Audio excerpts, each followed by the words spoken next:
Ang kwento ni Tomby. Ang kwentong ito ay hango sa totoong buhay. Mula ito sa isa nating tagapakinig. Naitago na lang natin sa pangalang Rob. Taong 1990. Probinsya ng Nueva Ecija. Nang mga panahong ito, kasalukuyang nagbibinata na si Rob. Bata pa lamang ay talagang masasabing napakapilyo dahil lumaki itong walang kinakatakutan. Maging ang mga matatanda sa lugar, nagagawa nitong sabihan ng mga pabirong linyahan. Minsan nakakagawa rin ito ng mga bagay na ikinakasama ng loob ng mga tao sa paligid. Dahil sa pag-uugali ng binata, kilala ito sa barangay ngunit marami pa din ang nakikipagbarkada.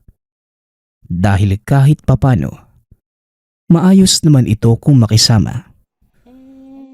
Pili din naman ang pinagtitripan niya, kaya hindi lahat ay kontra sa binata. Ang mga magulang naman ito ay hindi gaanong nakikialam sa kanya dahil pagod na din sila sa kakapayo.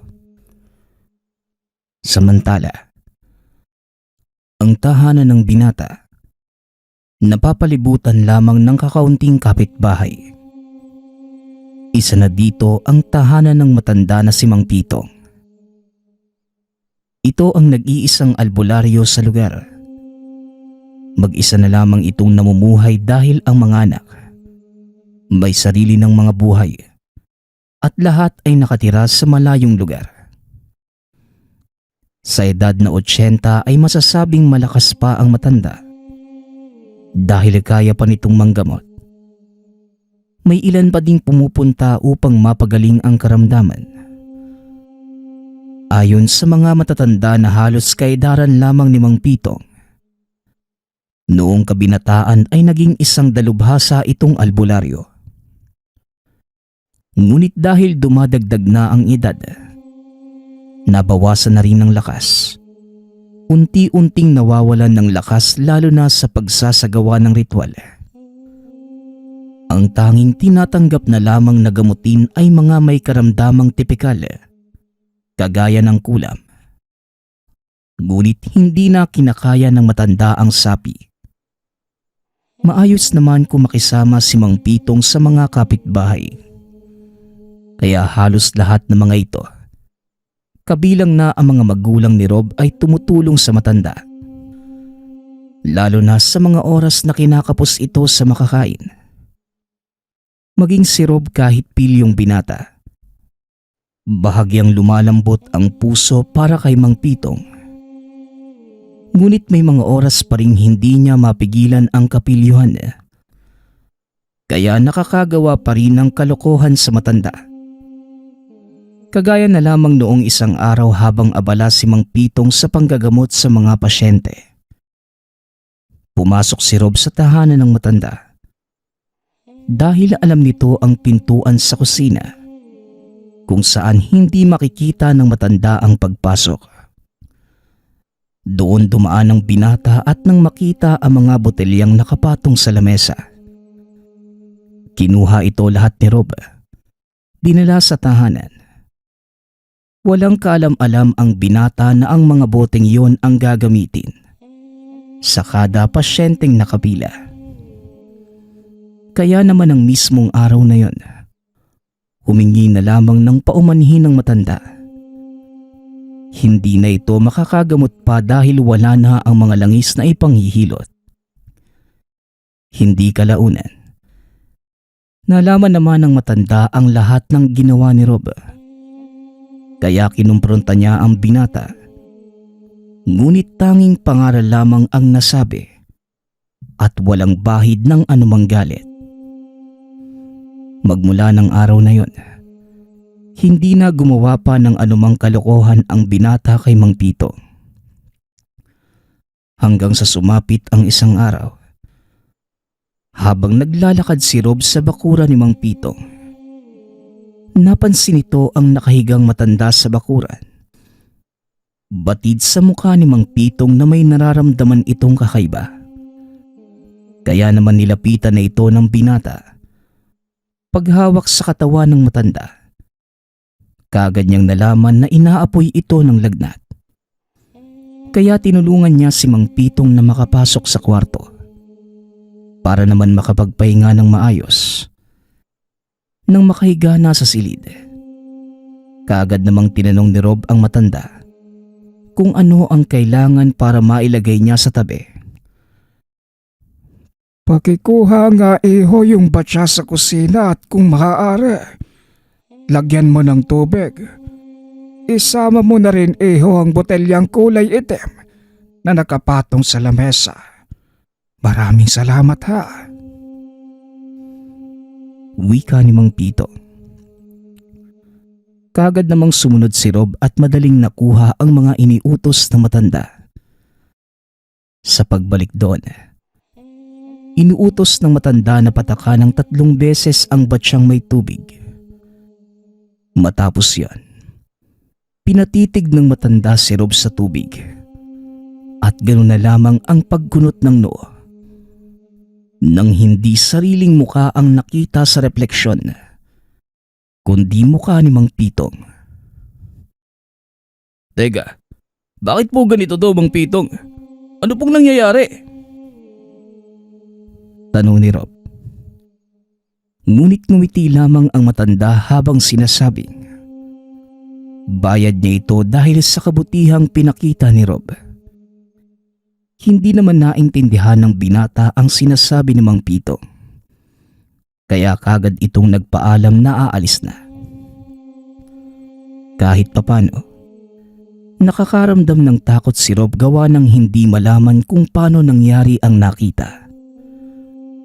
Pag-uwi sa tahanan, dala ng kuryosidad ay tumingin muli sa salamin si Rob para kumpirmahin ang nakita. Napapikit na lamang ito nang muling lumabas sa refleksyon ng salamin ang mukha ni Mang Pitong. Sa loob ng binata, may nangyayaring kakaiba kaya hindi na ito mapakali. Bagamat nag-aalala, hindi naman pinapahalata sa mga magulang ang nararamdaman.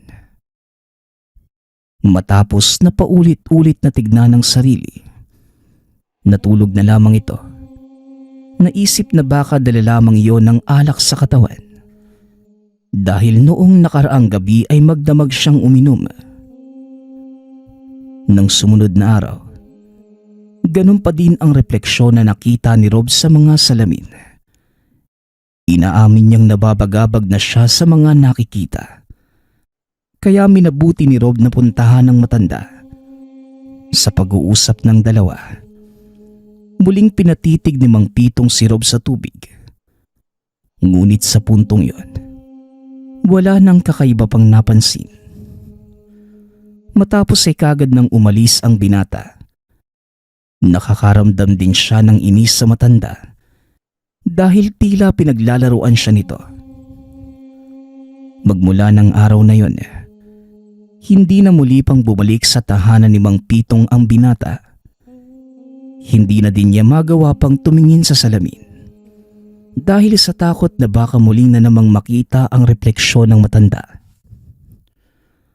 Kagaya ng dati, nagpatuloy lamang si Rob sa pakikipagkapit-bahay, paggawa ng kalokohan at pakikipag-inuman sa mga barkada sa barangay. Hanggang sa sumapit ang isang araw, kumalat ang balita sa lugar. Patay na si Mang Pitong. Bagamat paulit-ulit niya itong naririnig, hindi naman nagka-interes pa ang binata na dumungaw man lamang sa labi ng matanda. Ayon kay Rob, natatakot ito na baka magkaroon na naman ng kakaiba kapag nilapitan niya ang bangkay ng matanda.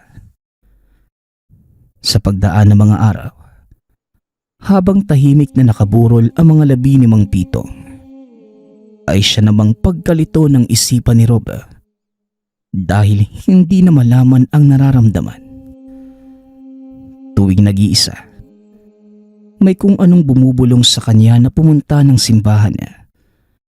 Paulit-ulit na kusang nag-uusal ang isipan ng mga panalangin. Dahil sa nararamdaman, halos napapapikit na lamang si Rob. May mga oras din na kusa na lamang siyang dinadala ng sariling mga paa sa simbahan. Ayon sa binata, alam niya sa sarili na maaaring inuusig na siya ng konsensya ng mga panahong iyon. Matagal-tagal na din magmula nang makapagsimba, kaya sumagi sa isipan na baka ito ang rason sa mga nararamdaman niya. Ngunit dahil sa mas umiiral ang pag-iisip na mga pwedeng masasabi ng mga tao, mahirap mangkontrahin ang sariling konsensya. Mas pinili pa ring panindigan ni Rob ang pagiging matapang sa mata ng tao. Kaya pinilit niyang hindi pumunta ng simbahan. Samantala, hanggang sa mailibing ang bangkay ni Mang Pitong, hindi man lamang dumungaw si Rob. Hindi na ito nag-abala pa dahil hindi naman niya kamag-anak ang matanda. Hanggang sa sumapit ang isang araw na kailanman ay hindi inaasahang mangyayari ni Rob. Bandang 4:00 ng hapon, habang naglalakad sa tabing ilog ang binata, naabutan nito na nagtitipon ang mga tao. Dito nasilayan ng sariling mga mata ang paglutang ng isang katawan ng binatang lalaki. Sa pagtatanong ni Rob, napag-alamang sinapian ito ng demonyo, kaya nagagawa nitong lumutang sa ere. Dala ng kuryosidad, nilapitan ito ng binata at tinitigan. Habang patuloy sa pagtitig ay may mga usal muli na kusang pumapasok sa isipan. Kaya sa gitna ng mga tao, napapikit na lamang si Rob. Maging siya ay hindi naman naiintindihan ang mga salitang yon. Ayon sa kanya, ibang lengguwahe ang naririnig. Maya-maya pa, sa muling pagdilat muling tinitigan ang katawan na nakalutang, diretsong sinabi sa isipan na makakababa na ito sa lupa. Ganun na lamang ang gulat na naramdaman niya dahil biglang umayon ang nangyayari sa katawan ng binata. O ikaw may gawa ng ano? Nakita ko eh. Kitang-kita ko kung paano mo inrasyonan yung katawan ng lalaking yan. Albularyo ka ba iyo? Pabulong na wika ng lalaki sa kanya. Tinitigan lamang ito ni Rob.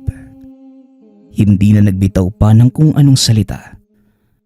Alam niya sa sarili na maaaring siya nga ang may gawa ng biglaang pagkahulog ng katawan ng sinapian. Dahil nagkakagulo na ang mga tao, nagkaroon na rin ng malay ang binatang lalaki. Naglakad na papalayo si Rob at ng mismong araw na yon, kagad na nagpasya ang binatang umalis muna sa lugar dahil kung ano-ano na ang nararamdaman. Nagpaalam ito sa mga magulang na mananatili na muna sa poder ng tiyahin sa karatig probinsya. Wala namang pagtutol ang mga ito, kaya madaling nakalayo ang binata. Sa paglipas ng mga araw, dahil nakikitira lamang si Rob sa poder ng kamag-anak, hindi naman ito malayang gawin ang lahat. Laganap sa lugar ang usap-usapan patungkol sa mga masasamang loob, kaya halos palagian ding nasa loob lamang ng tahanan. Isa sa mga naging napakahirap sa binata, ang paulit-ulit pa ring bulong ng mga panalangin sa isipan. May mga gabi na hindi malaman ang gagawin, kaya halos hindi na rin siya nakakatulog. Wala naman itong sinasabi sa mga kasama sa tahanan dahil nahihiya ang binata sa mga kasama. Hanggang sa sumapit na lamang ang isang araw na hindi nakayanan ng katawan ni Rob ang pagod sa pakikipaglaban sa mga nararamdaman. Kaya umuwi na rin ito sa sariling tahanan. Pagka-uwi, hindi na nagdalawang isip na ipagbigay alam sa mga magulang ang totoong nararamdaman. Dahil kahit papano, may alam rin ito patungkol sa mga albularyo at sa kwentong engkanto. Kagad namang dinala si Rob sa puntod ni Mang Pitong. Dito ay humingi ng tawad ang binata sa matanda dahil hindi man lamang siya dumalaw sa burol. Hindi man ako sigurado, ngunit maaaring ang nararamdaman mo, Rob, paraan ng pagsali ng matanda sa iyo ng kakayahan sa panggagamot. Napaka-imposible lamang dahil sa dinami-dami ng pwedeng mapagpasahan. Ikaw pang walang takot sa Diyos at respeto sa tao. Hindi sa iniinsulto kita, anak, pero yan ang nakikita namin sa iyo. Baka nga ito na ang paraan ng matanda para tuluyang kang magbago. Wika ng tatay ni Rob. Dahil sa narinig, hindi naman nagsalita pa ang binata. Bagkus ay nakinig lamang ito sa patuloy na pagpapaliwanag at pangaral ng ama. Matapos yon, pumunta ang dalawa sa kakilalang albularyo para magpatulong sa nararamdaman ni Rob. Katulad ng sinabi ng ama, ganun din ang naging pahayag ng albularyo. Sa'yo nananahan ang kaluluwa ni Mang Pitong. Hindi mo man sa'kin sabihin, pero alam ko na naranasan mong makita ang refleksyon ng matanda sa salamin. Imbes na sarili mo ang dapat makikita. Makinig ka sa'kin, iho. Bibihira ang mga napapasahan ng kakayahan ng albularyo. Madalas sa mga ito ay inaaral pa para magkaroon ng kakayahan sa panggagamot. Maswerte ka, bata, dahil nasa katawan mo na ang pagkatao ni Mang Pitong. Hayaan mo lamang ang sarili mo. Damhin mong maigi. Huwag mong labanan dahil ikaw lang din ang mahihirapan. Bigyan mo ng pagkakataon dahil kahit kailan, hindi naging nakakahiya ang misyon na matulungan ang kapwa at taong nangangailangan ng kagamutan. Wika ng manggagamot. Dahil sa mga narinig, bahagya namang napaisip ang binata. Sa tinagal-tagal ng panahon na puro kalokohan lamang ang ginagawa sa buhay, bigla na lamang umiral ang pagiging malambot ng puso. Samantala, nagpatuloy lamang sa pagsasalita ang albularyo. Hindi nagtagal, bago pa man tuluyang umalis sa poder nito, nagpasya ang binata. Nasusubukan niyang tahakin ang landas na pinagkaloob ni Mang Pitong. Dahil dito, natuwa naman ang manggagamot. Nag-abiso na kinakailangang manatili ni Rob sa poder ng 3 buwan para sanayin ang katawan lalo na ang emosyon at isipan sa panggagamot. Hindi naman tumanggi ang binata. Kinaumagahan na nang bumalik sa manggagamot.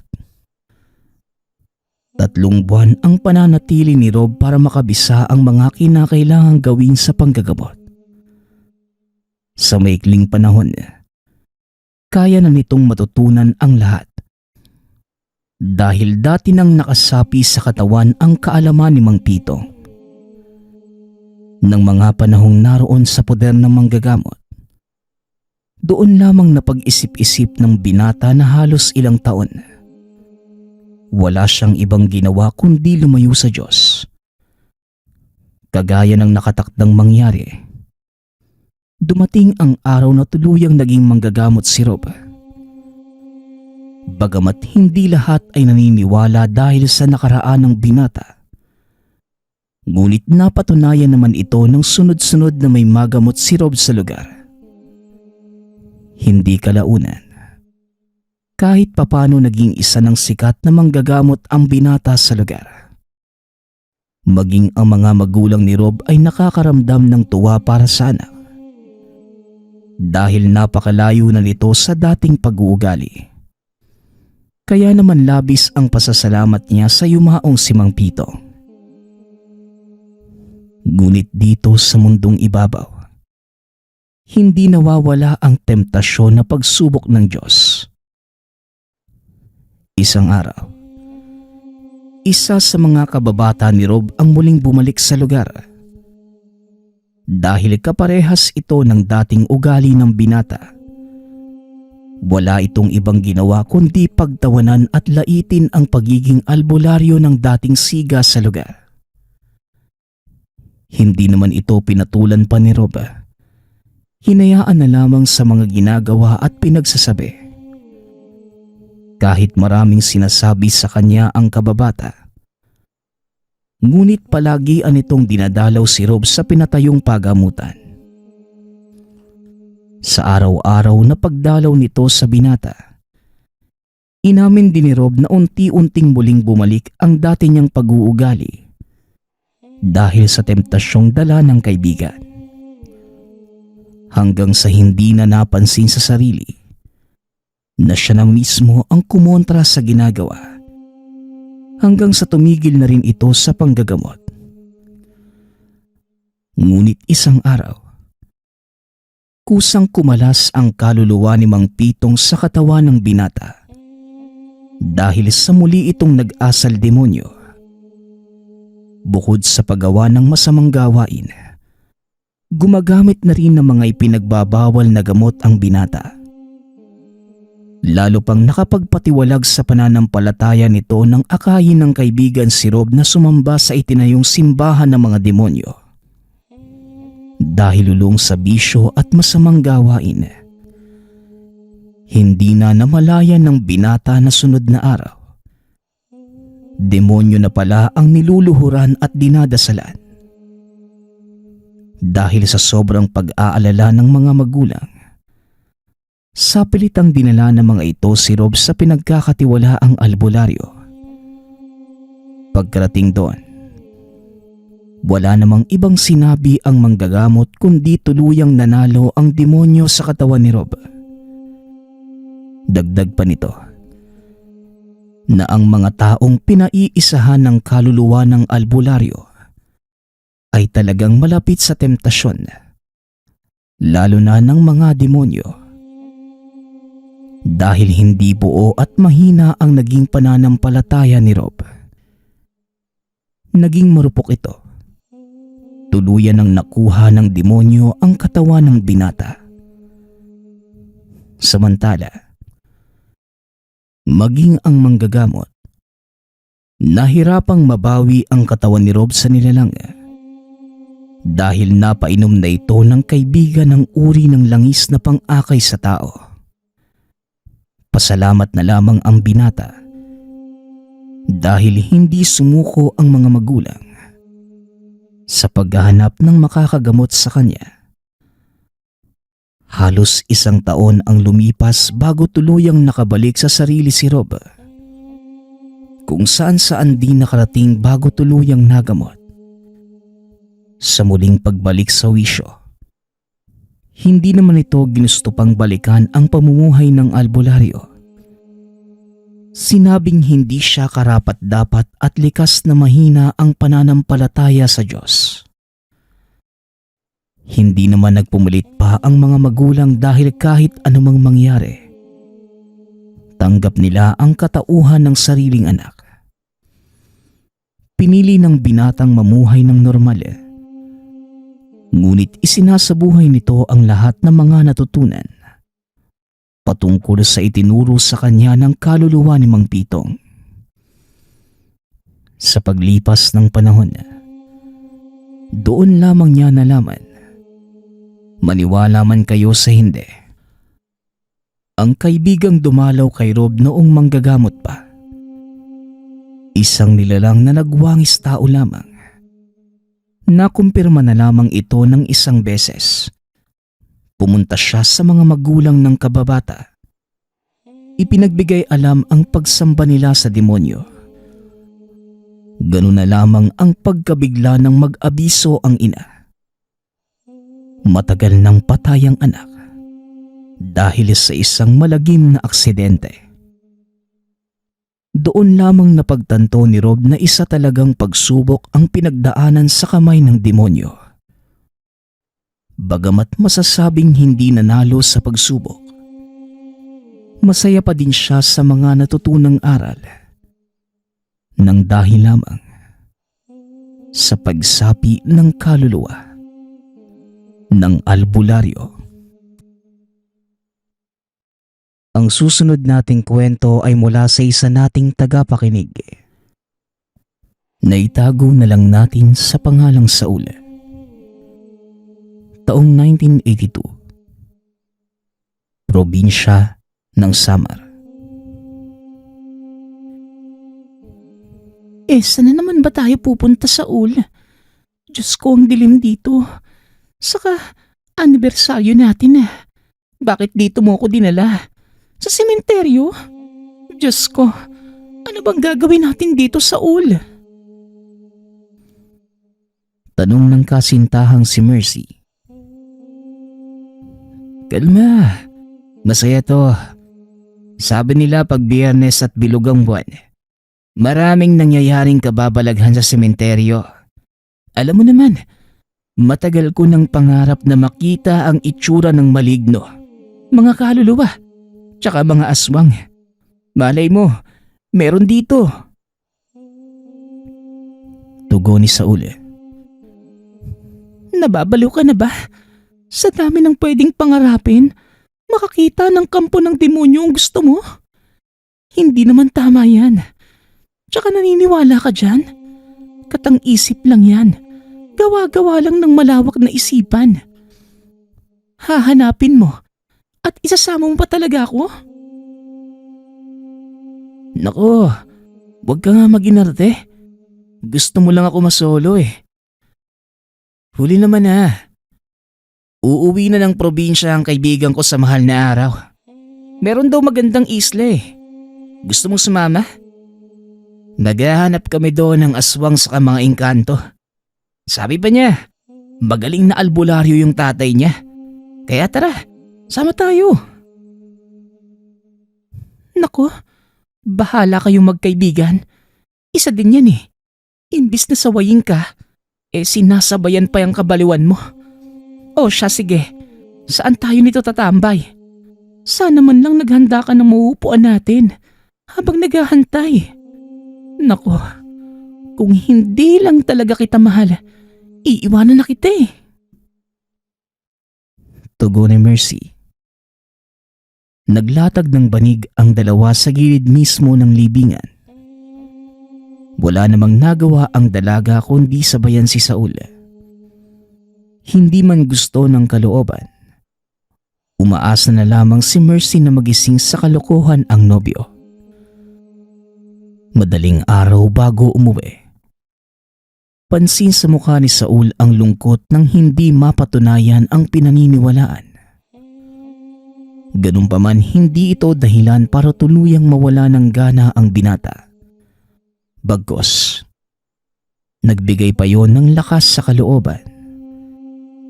Ilang araw ang lumipas bago ang araw ng biyahe kasama ang kaibigan. Muling inaya ni Saul ang dalaga kung gusto ba nitong sumama sa kanila.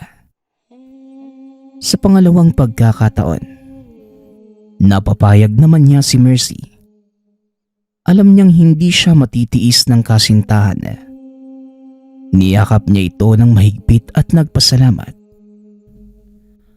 Hanggang sa sumapit ang tinaktang araw, magkasama ang magkasintahan pati na rin ang kaibigang si Roger. Kasama naman itong uuwi ang nakababatang kapatid. Matutuwa si nanay na may kasama kami sa biyahe. Siya nga po pala, Ate Mercy. Isuot mo po to. Kakaiba po ang mga taong makakasalamuhan natin. Maninibago po kayo kung wala po kayong proteksyon. Wika ng kapatid ni Roger na si Carla. Kwintas na may maliit na bote at may lamang likido sa loob. Ano ito, Carla? Saan mo nabili? Maganda siya . Saka may krus na gawa sa kahoy. Paano kaya yan naipasok sa ganito kaliit na lagayan? Tugon ni Mercy. Carla, hindi basta sinusuot yan ha. Lalo pat malakas ang kargang dasal ng kwintas na yan. Ang totoo, lahat kami may ganyan. Gawa yan ni tatay pang taboy sa mga negatibong enerhiya eh. Saka, malalaman namin kung may mga hindi pangkaraniwan sa paligid. Wika ni Roger. Bakit ako wala? Bigyan niyo din ako. Baka mamaya mausog din ako eh. Ang dami pa namang matanda na kanina pa dumadaan sa harapan ko. Saka pare, bakit ngayon mo lang yung pinakita sa akin ha? Ang tagal na nating magkasama eh. Teka, parang may nakita din akong kagaya nito ah. Oo, natatandaan ko. Sa harap ng simbahan ng Quiapo. Pero maiba nga ako. Kayong dalawa. Magsasalita pa sana si Saul. Ngunit nagulat siya nang may umubong matanda sa gilid. Napansin nilang nakatitig ng masama sa kanila ang matanda. Maagap namang nag-usal ng proteksyon si Roger.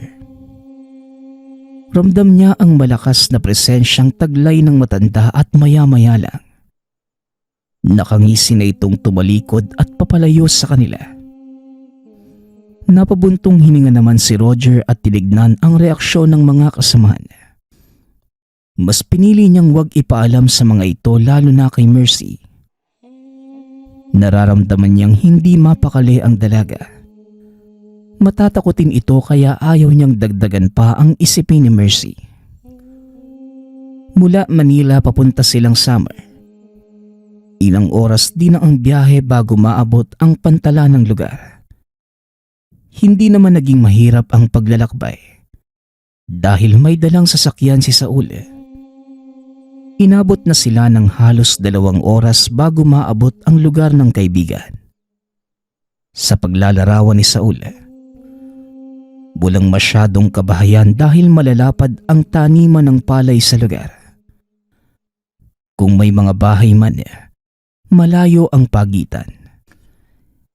Ilang sandali pa napasok na nila ang isang maliit na eskinita. Sa gitna ng mga mayayabong na puno ng mahogani at aguho. Dagdag pa ni Saul, sa buong buhay niya ito na ang pinakamagandang lugar na napuntahan niya. Maya-maya pa, nahinto sila sa isang lumang bahay. Yari sa makalumang estilo ang gamit at pundasyon ng bahay na yun. Hindi bahay na bato, kundi kahoy na sobrang pulido ang pagkakagawa. Pagkababa pa lamang ng sasakyan, kagad naman silang sinalubong ng ina ni Roger. Diyos ko, Taboy! Ang mga anak mo!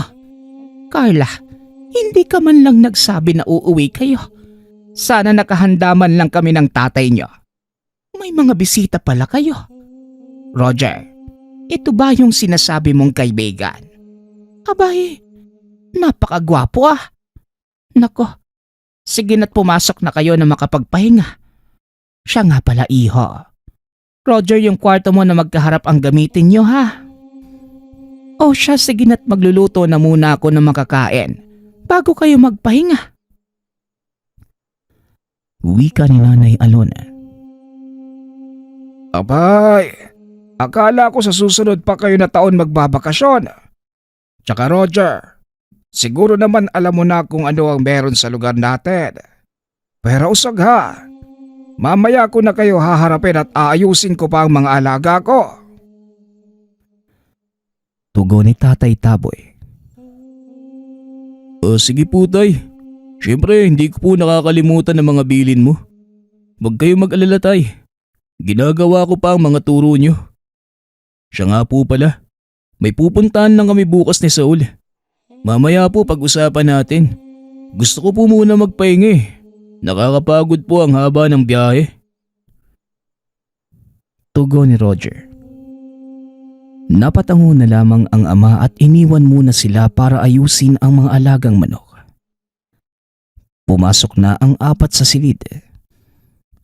Habang nag-aayos ng mga gamit si Mercy at Saul, napapagkwentuhan nila ang estado ng pamumuhay na meron ang pamilya ni Roger. Maliban sa tahimik lamang ang kaibigan, hindi ito nagyayabang maliban sa binibidang magaling na manggagamot ang ama. Ilang sandali pa kahit hindi pa nakabihis ang dalawa, bigla silang nakatulog dala ng pagod sa biyahe. Hapon na nang ginising sila ni Roger para makapananghalian. Abay, napasarap yata ang tulog niyo ha. Kanina ko pa hinanda ang pagkain. Hindi na tumainit. Hindi bale. Nagluto ako ng bulalo. Siguradong magugustuhan niyo yan. Saka, pasensya na sa lugar namin ha. Semana Santa eh.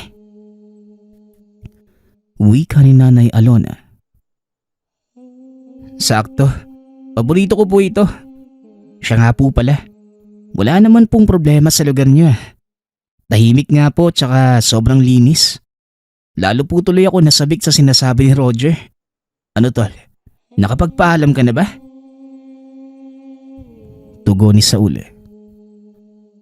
Paalam saan? Wala pa namang ipinapaalam itong si Roger. Oo, tahimik at maganda ang lugar namin. Pero sa likod yan, maraming mga nakatagong lihim.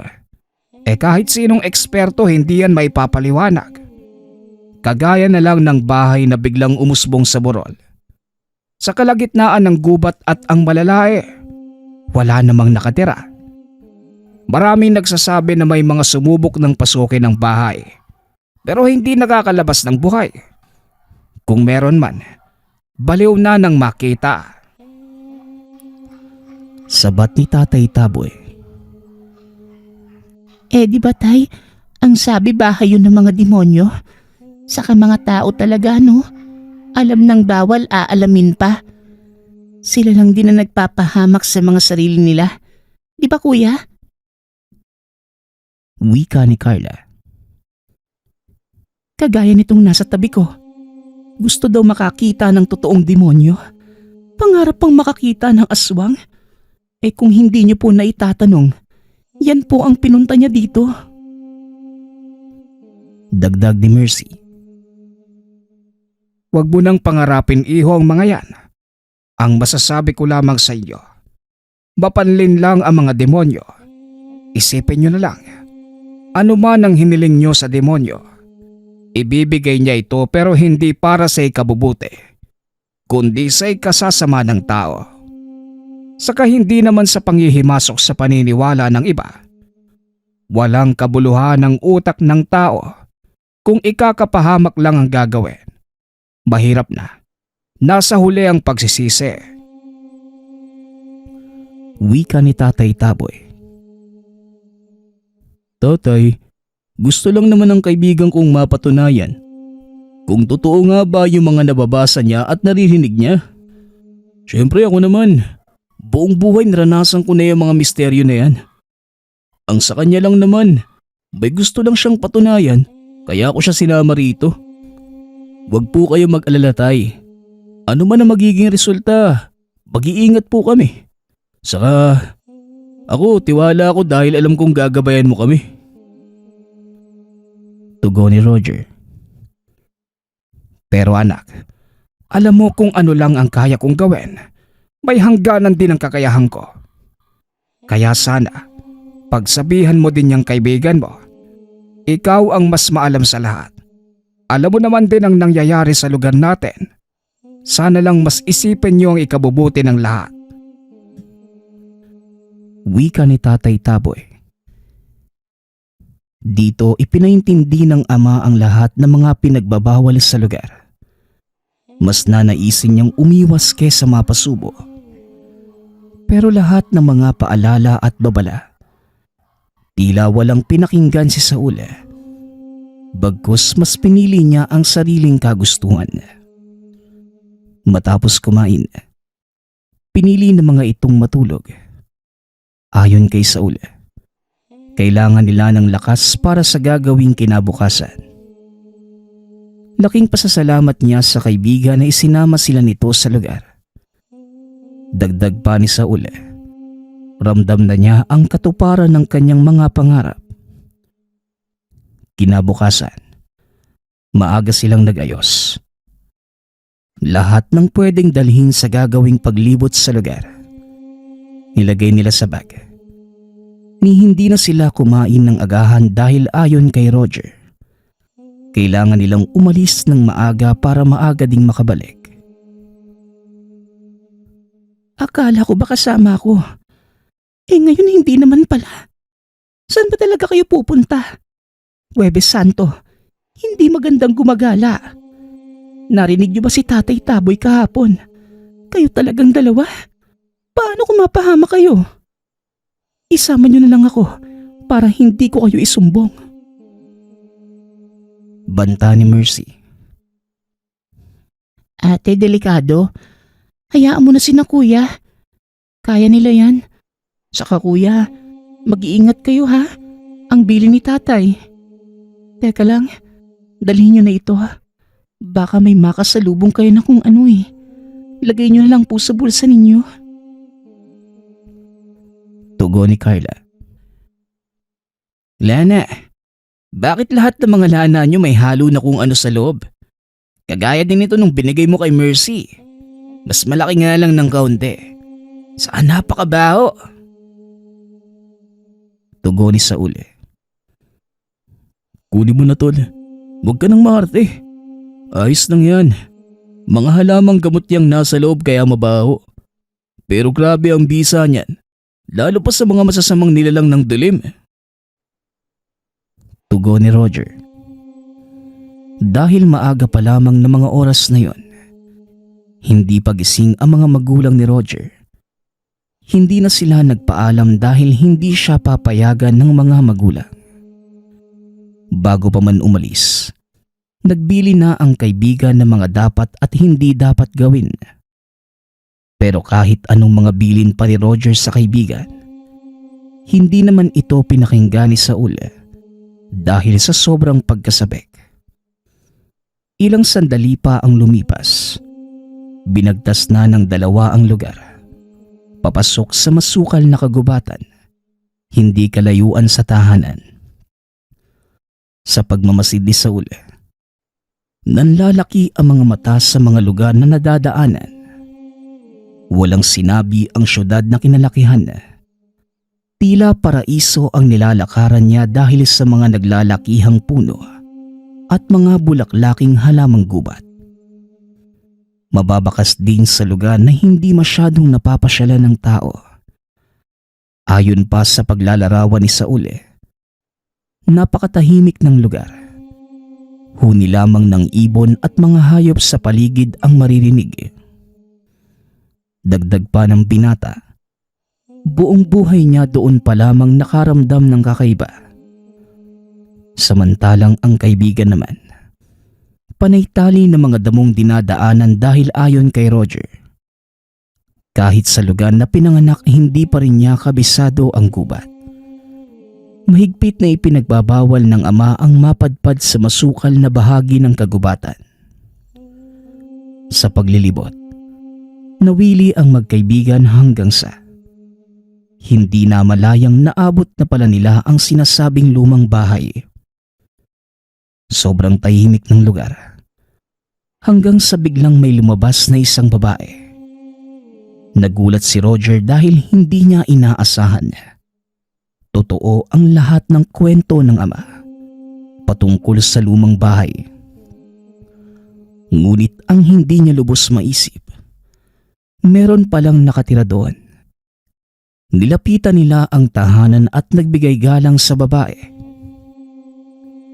Magandang umaga ho. Napadaan lang kami sa lugar.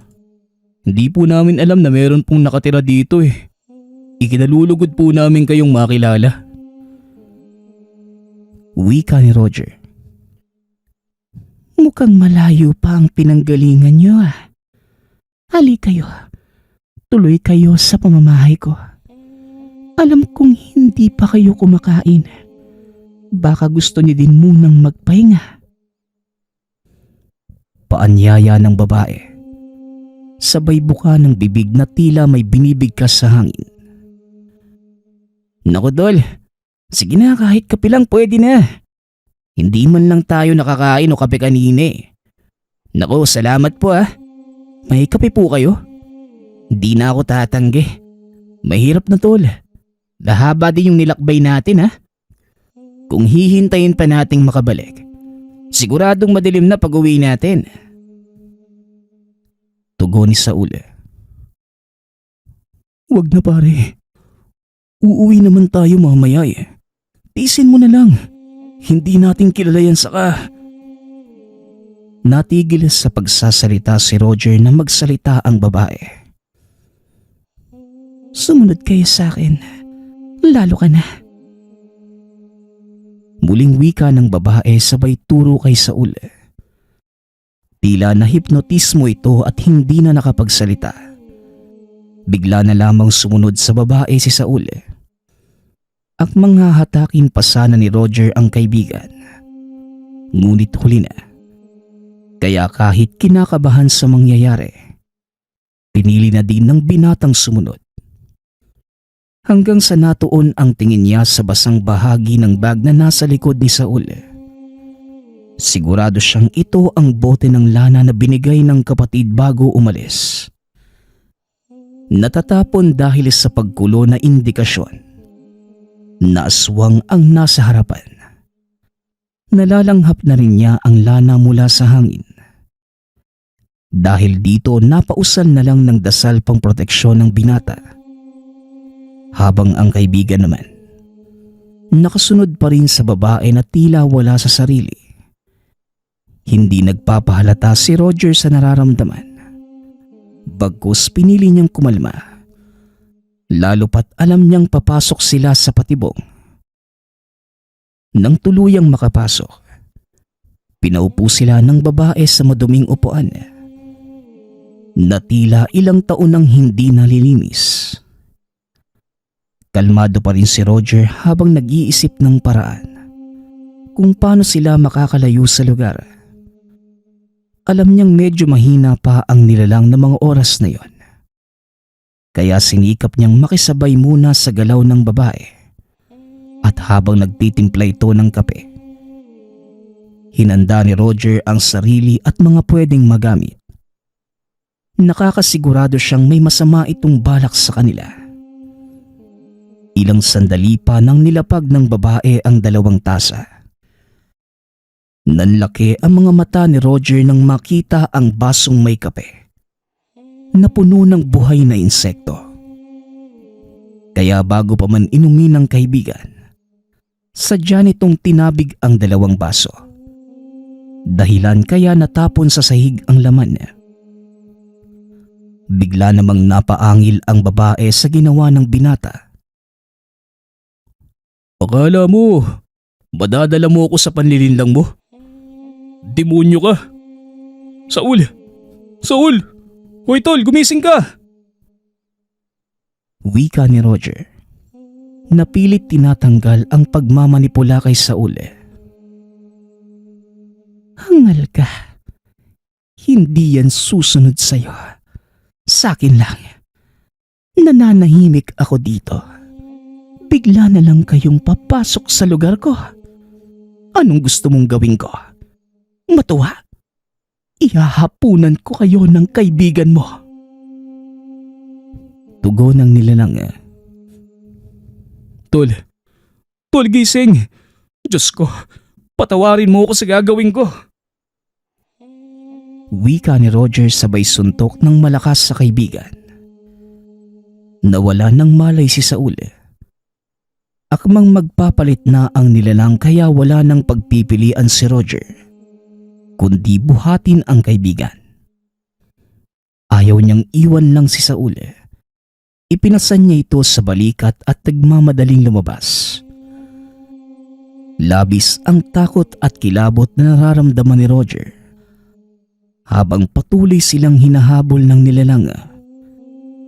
At dahil sa pagkataranta, hindi na niya alintana kung saan papunta at kahit nahihirapang buhatin ang kaibigan. Habang tumatakbo, humihingi ito ng proteksyon sa Diyos Ama na bigyan siya ng lakas hanggang sa napansin niya ang tali na ginawang tanda palabas sa lugar.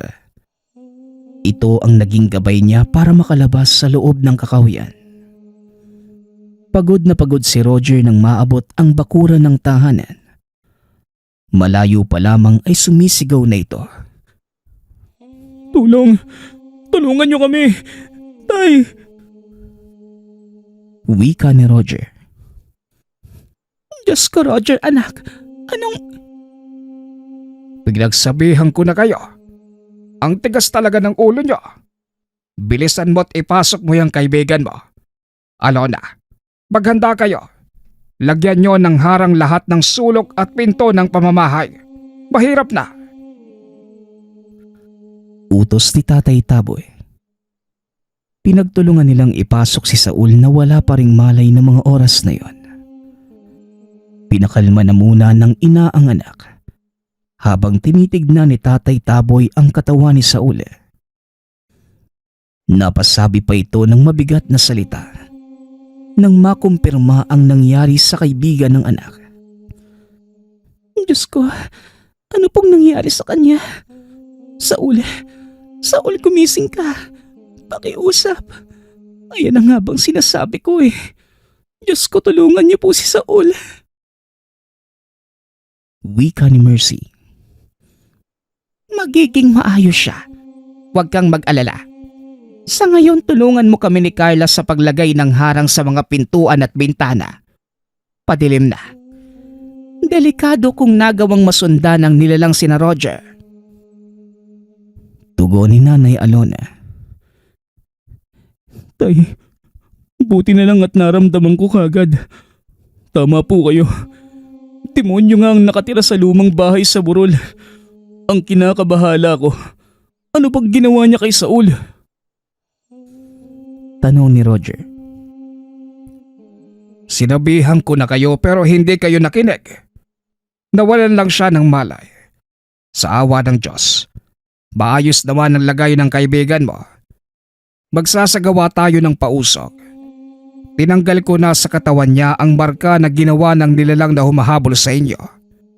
Pasalamat kayo at may araw pa.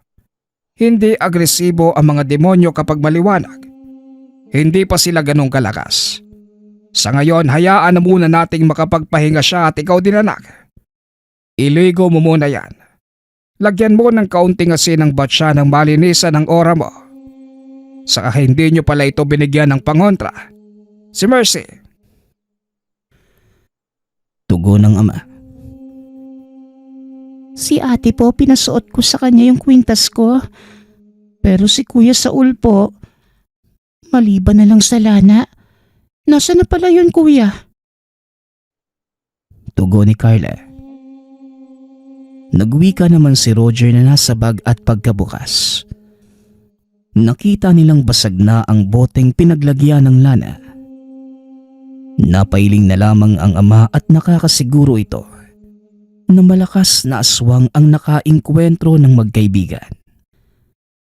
Dahil sa malakas na presensya ng nilalang, kaya sumabog sa loob ng bag ang boteng may lamang lana. Inayos ni Tatay Taboy ang laman ng bag. Gumawa na din ito ng karagdagang kwintas para may maisuot si Saul. Sa kabutihang palad, hindi na sila ginambala pa ng nilalang. Ayon kay Tatay Taboy, alam ng nilalang ang hangganan. Kaya hindi na nito sinubukan pang manggulo. Kinabukasan na ng umaga nang nagising si Saul. Matindi ang sakit ng ulo. May pasa din ito sa mukha na ipinagtaka ng binata. Mercy, nadisgrasya ba kami? Anong nangyari? Wala akong maalala. Saka bakit ang baho? May kwintas na din ako pareho mo. Wika ni Saul. Nako, hayaan mo na. Huwag mo nang alalahanin ang nangyari. Sigurado kong hindi ka maniniwala. Ginawang ka na din ni tatay kagabi ng pangproteksyon. Huwag kang mag-alala.